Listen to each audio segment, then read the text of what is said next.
Restez connectés pour écouter cette prédication du pasteur Daniel Vindigny. Ce programme vous est proposé grâce au soutien des partenaires du ministère Salut pour le Monde et des abonnés de la chaîne YouTube du pasteur Daniel Vindigny. Je ne suis pas ce que mes yeux déclarent. Je suis ce que les yeux de Dieu déclarent à travers le sang de Jésus pour moi. Romains 8, 8. Or, ceux qui vivent selon la chair ne sauraient plaire à Dieu. Écoutez bien, on a tellement trop mal interprété ce verset. Les gens religieux, les gens qui disent vivre dans le sentier de la vie et qui en fait produisent les œuvres de la mort, les gens religieux ont été malhonnêtes parce qu'ils n'ont pas voulu lire la suite du texte. Or, j'affirme que ce texte s'adresse aux païens. Or, ceux qui vivent selon la chair ne sauraient plaire à Dieu. Nous pourrions traduire « Or, ceux qui ignorent la grâce, ceux qui vivent en dehors de la connaissance de Dieu, ceux qui vivent comme des païens, selon ce que ce terme veut exprimer. » Le terme païen ne veut pas réduire l'homme à l'animal ou peut-être le réduire à quelque chose de tellement mauvais que cet homme ne vaut rien. Non! Même le païen a de la valeur aux yeux de Dieu. Amen. Le mot païen ne définit pas une cessation de la valeur de l'homme. Mais le mot païen définit la condition de l'homme. Ma valeur est totale aux yeux de Dieu, que je sois dans l'évangile ou hors l'évangile, que je sois un chrétien ou un païen. J'ai de la valeur. Le mot païen, souvenez-vous, ne désigne pas autre chose que la condition dans laquelle l'homme est en train d'être et de vivre. Donc ce n'est pas péjoratif. Donc ce n'est pas une insulte. Je n'insulte pas la création, la créature de Dieu, quand je dis que quelqu'un est païen. Malheur à moi si j'insultais la création parfaite de Dieu. Imaginez, chaque homme, chaque femme est unique. Vous êtes unique. Dieu vous a créé et a pris du temps pour faire particulièrement un élément unique de votre vie, de votre corps. Dieu n'a pas peint une fresque générale. Il a pris chaque personne et il a peint un corps pour chaque âme. Quand Dieu a créé Adam de la poussière, il lui a formé un corps qui lui était propre. Et même si nos corps se ressemblent parce que nous avons tous des yeux, une bouche, des oreilles, deux bras, deux jambes, notre corps est différent. Notre ADN est différent. Nos empreintes sont différentes. Chacun d'entre nous, nous avons été formés d'une façon spécifique. Dieu a pris du temps. On m'aurait dit, mais comment Dieu a-t-il fait? Dieu est si puissant, il vit dans l'éternité. Il a pris le temps de dessiner exactement un corps à chaque être humain.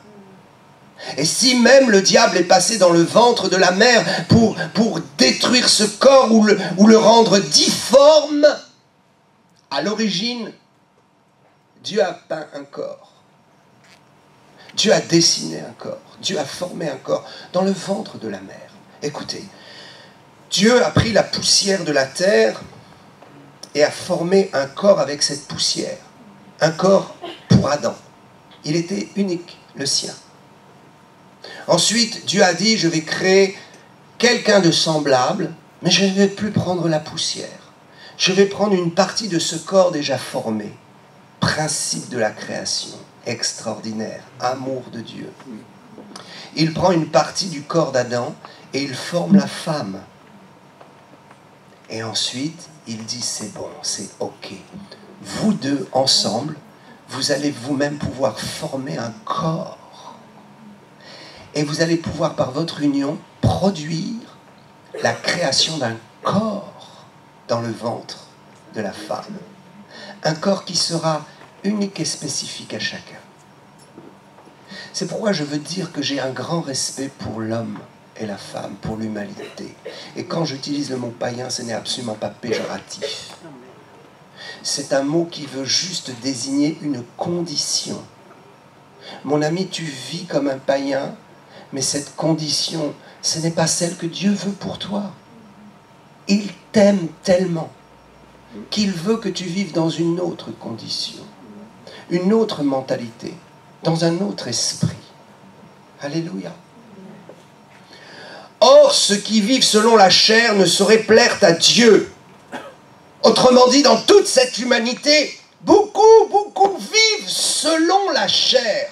Le terme exact en grec ne dit pas selon la chair, mais dans la chair, à l'intérieur de la chair. J'aime beaucoup la traduction anglaise qui dit in the flesh. Vivre dans la chair veut dire que nous vivons par un système et un principe qui est dirigé par nos pulsions, nos envies. Or, nos pulsions, nos envies et nos passions viennent de la chair qui désire être nourrie. Prenez l'exemple des excès de table. Les excès de table sont le produit de la chair qui appelle, qui désire être nourri et avoir cette sensation de nourriture au-delà même des besoins physiques. Les excès de chair, c'est quand nous mangeons au-delà du besoin physique et naturel qui produit la vie en nous. Prenez ceux qui fument. La chair a besoin de la nicotine pour sentir quelque chose. Vivre dans la chair, cela veut dire que l'on vit dans une position où nous sommes conduits par des envies qui viennent uniquement de cette chair qui va mourir. Or, Dieu nous appelle à vivre dans l'aspiration et les envies de l'Esprit de Dieu. Quand nous avons goûté aux merveilles de l'Esprit de Dieu, au bonheur de vivre conduit par l'Esprit de Dieu, être influencé par l'Esprit de Dieu en nous, quand nous avons goûté à cela, nous n'avons plus envie de goûter à ce que la chair nous propose. Arrêter l'alcoolisme, c'est facile lorsqu'on a découvert que le Saint-Esprit peut nous donner plus que ce que l'alcool nous donne. Quand le bonheur de la communion avec l'Esprit est plus grand que le plaisir de ce que produit l'alcool, à ce moment-là, nous ne vivons plus selon la chair. Nous démontrons que nous ne sommes plus dans la chair. Ok, suivez-moi bien. Or, ceux qui vivent selon la chair ne sauraient plaire à Dieu. Pour vous, hey, mes amis, alléluia! Est-ce que l'apôtre s'adresse uniquement à une catégorie de chrétiens? Non! Nous ne pouvons pas affirmer, nous ne pouvons pas dire ce serait injuste, ce serait déloyal par rapport à la pensée de l'Écriture. Ce serait déloyal par rapport à ce que Paul a voulu dire. Quand il dit « pour vous », il en est autrement. Ça veut dire que ceux qui n'ont pas Dieu, les païens, et je me suis exprimé sur ce titre, quand l'apôtre dira « les païens vivent dans la chair, dans un environnement où ils sont prisonniers des désirs de la chair, où ils ne peuvent plus contrôler avec leur esprit, ils ne peuvent plus décider. Ils sont entraînés, ils disent « oh, je ne voulais pas le faire et je l'ai fait malgré moi » parce qu'ils vivent dans la chair. Mais pour vous, vous ne vivez pas dans la chair. Cela veut dire quoi? Un chrétien va dire, oui, mais la parole de Dieu dit que moi, en tant que chrétien, je ne vis pas dans la chair. Comment se fait-il que je sois encore attiré par des choses de la chair? Ce ne veut pas dire que parce que tu es chrétien et que tu fais des choses charnelles, tu es dans la chair.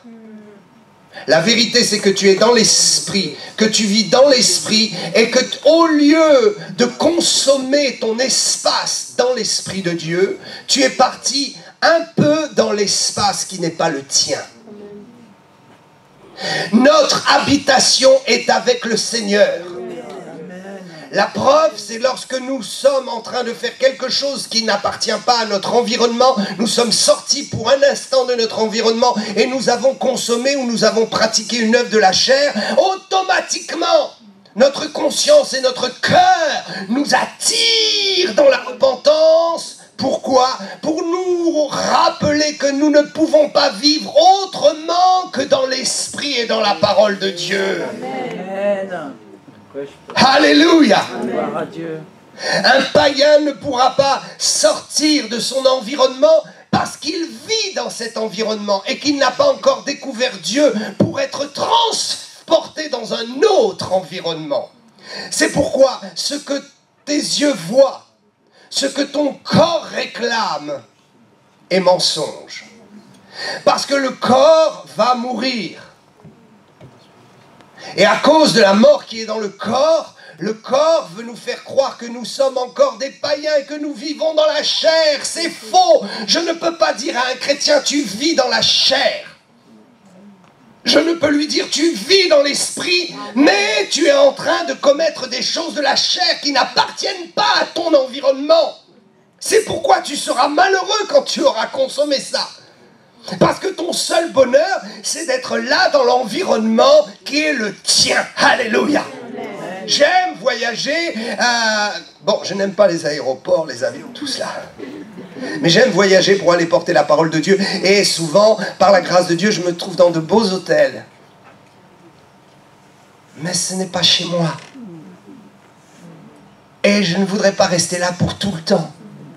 Mon cœur bat quand je sais que je vais rentrer dans ma maison, dans ma chambre haute, dans ma chambre de prière, parce que mon esprit est là, parce que je vis là. Alléluia. Il faut apprendre à aimer vivre là où nous avons été transportés dans le royaume de son amour au jour où nous avons cru. Alléluia. Pour vous, vous ne vivez pas selon la chair, mais selon l'esprit. Et il rappelle, si du moins vous êtes chrétien, si du moins l'Esprit de Dieu habite en vous. Il dit donc, ceux qui vivent dans la chair ne pourront jamais plaire à Dieu. Tu peux vivre dans la religion et vivre dans la chair. La religion ne te garantit pas un espace de vie avec le Saint-Esprit. La religion t'aidera juste à te justifier de vivre dans la chair. Cela permettra de calmer ta conscience, de faire croire au monde entier que tu vis avec Dieu, mais tu vis dans la chair. Vivre dans l'esprit ne peut se faire que lorsque nous avons reçu l'Esprit de Dieu en nous. C'est pourquoi il est écrit, si du moins l'Esprit de Dieu habite en vous. Si vous dites que vous êtes chrétien et que vous n'avez pas reçu l'Esprit de Dieu en vous, vous êtes encore des païens. Si vous dites vivre dans le Seigneur et ne pas avoir reçu l'Esprit du Seigneur, ça veut dire que vous ne pourrez jamais vous en sortir dans vos problèmes, vos addictions. Il faut recevoir l'Esprit de Dieu en nous. Or, celui qui est né de nouveau a reçu automatiquement l'Esprit de Dieu en lui. Il faut faire une différence entre recevoir l'Esprit de Dieu en nous et être baptisé dans le Saint-Esprit. Si du moins l'Esprit de Dieu habite en vous, si quelqu'un n'a pas l'Esprit de Christ, aïe, aïe, aïe, aïe, il ne lui appartient pas. Et il ne peut pas vivre dans un royaume qui est le royaume de la puissance de Dieu. Oh, quelle révélation extraordinaire. Il te faut recevoir le Saint-Esprit en toi, il te faut te convertir. Il te faut maintenant vivre dans le domaine de l'Esprit de Dieu. Il faut que l'Esprit de Dieu soit en toi. Il faut que Dieu soit en toi à tel point que tu ne pourras plus imaginer ou penser, vivre sans la pensée de Dieu. Je voudrais rassurer tous les chrétiens qui pensent qu'ils sont perdus et qu'ils disent « Oh, la Bible dit, je ne plais pas à Dieu parce que je vis dans la chair. » Je voudrais vous dire que si vous vous êtes convertis, la Bible ne dit pas que vous vivez dans la chair. Amen. La Bible affirme que vous vivez dans l'esprit. Amen. Que vous le vouliez ou non, la pensée de Dieu sera toujours avec vous. Et le fait que la pensée de Dieu soit toujours avec vous, même si vous ne faites pas des choses qui appartiennent au règne de l'esprit, le fait que la pensée de Dieu s'attache à vous, signifie que vous habitez quelque part. Et que vous êtes peut-être parti en voyage, mais que votre habitation, vous savez très bien où elle se trouve. Elle se trouve dans la présence de la parole de Dieu et dans l'Église. Arrêtez de souffrir. Arrêtez de souffrir. Si vous êtes chrétien et vous dites « Oh, je suis un rétrograde, j'ai abandonné le Seigneur », Dieu ne vous a pas abandonné et l'Esprit de Dieu est toujours avec vous. Amen. C'est l'Esprit de la grâce. Cette parole dit « Pour vous, vous ne vivez pas. » Écoute donc ce que Dieu déclare. Il déclare que si tu es un chrétien, si tu as reçu le Saint-Esprit en toi, si tu es né de nouveau, et si de surcroît la prophétie est sortie de ta bouche, si de surcroît tu parles en langue, la Bible affirme que tu ne vis pas dans la chair. Et que si tu fais les actes de la chair, c'est juste parce que tu es sorti du lieu où tu habites. Mais de toute façon, Dieu te ramènera toujours à la maison. Toujours il te ramènera à la maison. Alléluia. Il faut donc apprendre la mentalité de l'esprit. L'esprit d'Élie, merci. Que Dieu te bénisse abondamment, Émeric. Ton message m'a beaucoup touché. Tu as bien expliqué. Émeric a bien expliqué que l'esprit d'Élie n'est pas un esprit spirituel.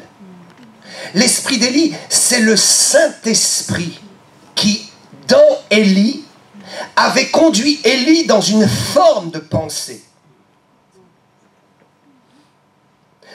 Vous et moi, nous avons reçu le Saint-Esprit. Et le Saint-Esprit en nous peut dégager en nous la pensée qui était dans Élie, la pensée que le Saint-Esprit a développée en Élie.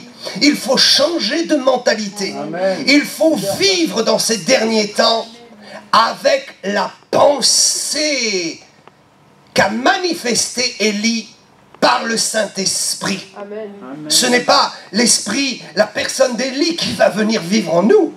C'est le Saint-Esprit qui est venu en Élie et qui a fait une révélation à Élie. L'esprit d'Élie, c'est la puissance de la parole. C'est la puissance de la parole.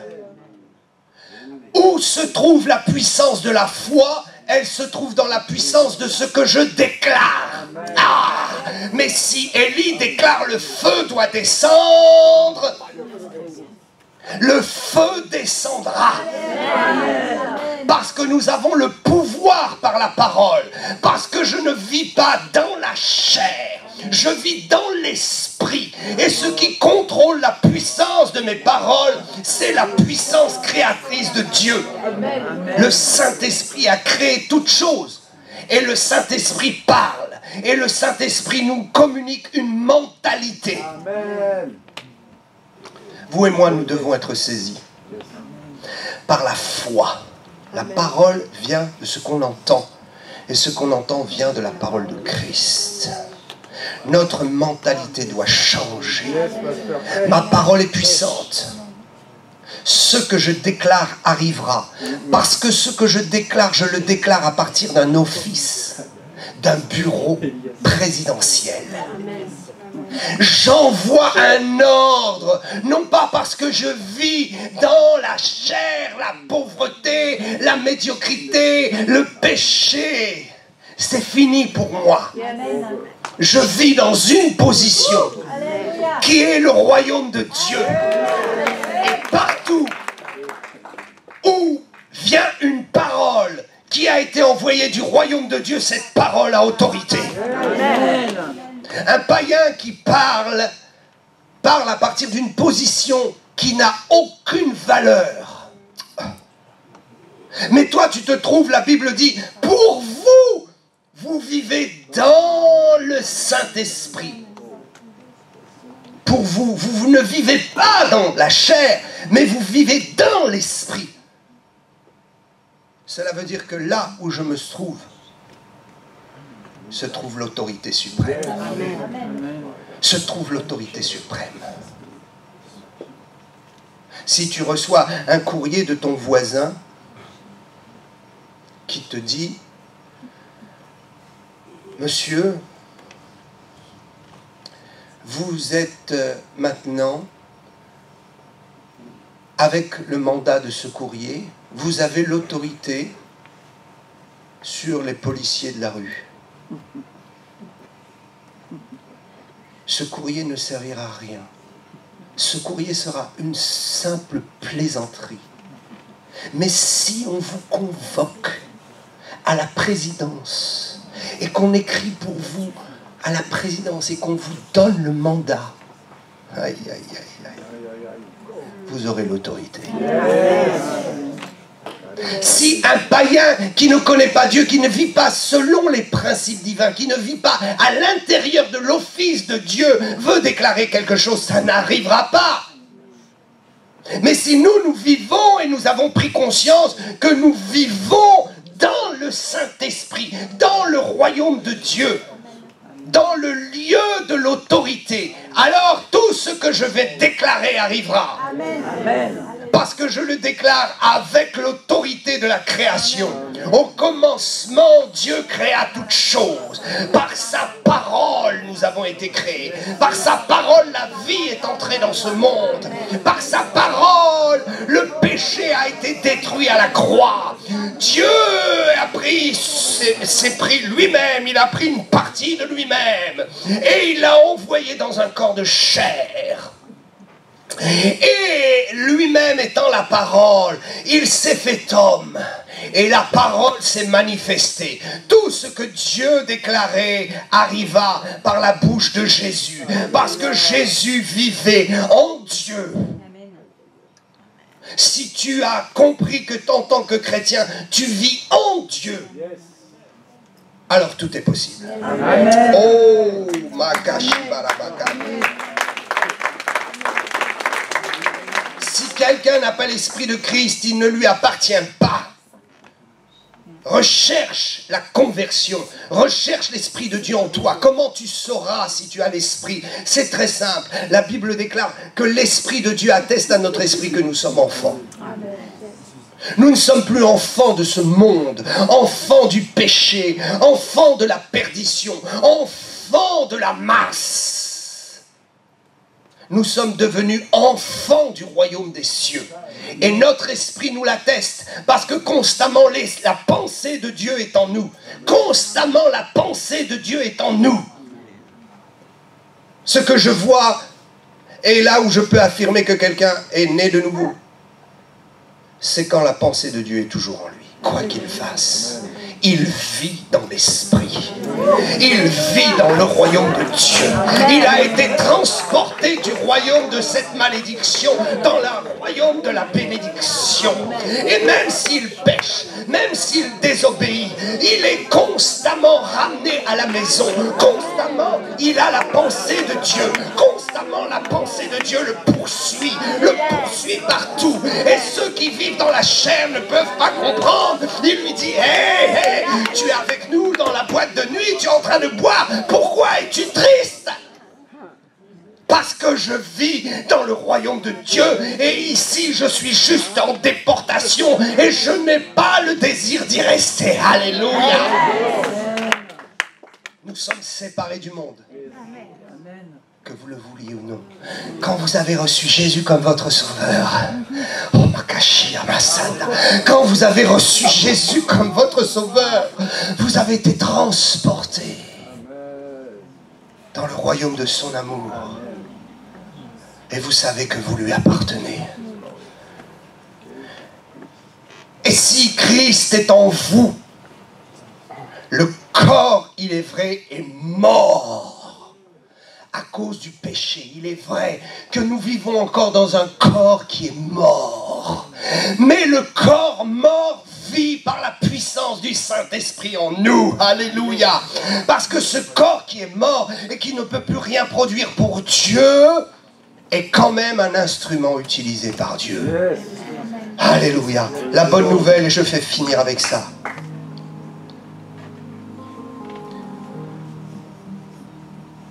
Le corps, il est vrai, est mort à cause du péché. Votre corps ne restera pas tel qu'il est. Il doit être transformé. Il doit être détruit à travers une transformation. Peut-être vous n'allez pas connaître l'enlèvement et vous allez mourir et être enterré. Et ce corps sera détruit à cause de la mort, parce qu'il est mortel. Mais Dieu va faire quelque chose. Parce que vous n'habitez pas dans votre corps, vous habitez dans le royaume de Dieu. Amen. Votre corps n'est juste qu'un véhicule pour cette terre. Nous habitons dans notre corps juste parce que c'est un véhicule qui doit mourir, qui doit partir à la casse. Mais mon esprit, il est vrai, habite déjà dans le royaume des cieux. J'habite déjà dans ma nouvelle demeure au ciel. Et ce qui va se produire, c'est que ce corps qui vit encore selon parfois les principes de la loi du péché ne sera pas ma demeure définitive. Ma demeure définitive, je l'ai déjà acquise dans mon esprit avec Dieu. La Bible affirme, et si Christ est mort, et si Christ est en vous, le corps, il est vrai, est mort à cause du péché, mais l'esprit est vie à cause de la justice. La grâce de Dieu, c'est la justice. Dieu a prononcé une justice. Dieu, quand Jésus est mort et a dit tout est accompli, a pris le marteau, a tapé sur la table et a dit tout est accompli. Le jugement est prononcé. On ne pourra pas revenir sur le jugement que je viens de prononcer. Acquittement, acquittement, acquittement, acquittement. Acquittement pour tous ceux qui sont en Jésus-Christ, qui recevront sa vie, qui ont été sauvés par le sang de la croix. Le sang de la croix est venu payer la dette. Nous étions en face du jugement. Dieu voulait nous condamner tous. Il prend son marteau et il s'apprête à donner le verdict parce que la loi a parlé. La loi de Moïse avait parlé, avait dit condamnation, condamnation. Mais au moment où Dieu a élevé le marteau, Jésus agonisait sur la croix. Il prenait sur lui toute la condamnation. Il se substituait à la mort. Et il a crié. Pourquoi a-t-il crié? Pourquoi a-t-il dit tout est accompli? Ce n'est pas pour vous et moi. Il l'a dit pour le Père. Il s'est adressé au Père et il a dit Père, je viens de tout accomplir. Je viens de prendre par la grâce de ma vie, de prendre la condamnation. Ton Père du ciel ordonne qu'il soit gracié. Et Dieu a frappé. Grâce. Absolue grâce. Mais l'esprit est la vie à cause de la justice. Et si l'esprit de celui qui a ressuscité Jésus d'entre les morts habite en vous, oh my God, Shirayanda, je ne vis pas dans la chair. Non, c'est faux. Je ne vis pas dans la chair. Arrêtez de me condamner. Arrêtez de me le dire. Mon cœur, mon âme, ma chair, arrête de me dire cela. Je vis dans l'esprit de Dieu. Je vis dans la puissance de sa grâce. Et parce que je vis dans la grâce, alors Jésus va ressusciter mon corps. Mon corps. Mes amis, je ne vais pas être réincarné dans un autre corps sur cette terre. Mon esprit va revenir dans mon propre corps. La réincarnation. Oh, oh, oh, oh. Oui, mon ami. Si quelqu'un de ta famille est mort en Christ, son esprit a quitté son corps et il va être réincarné, mais pas dans un autre corps, pas pour faire une autre vie sur cette terre. Il va être réincarné dans son propre corps physique.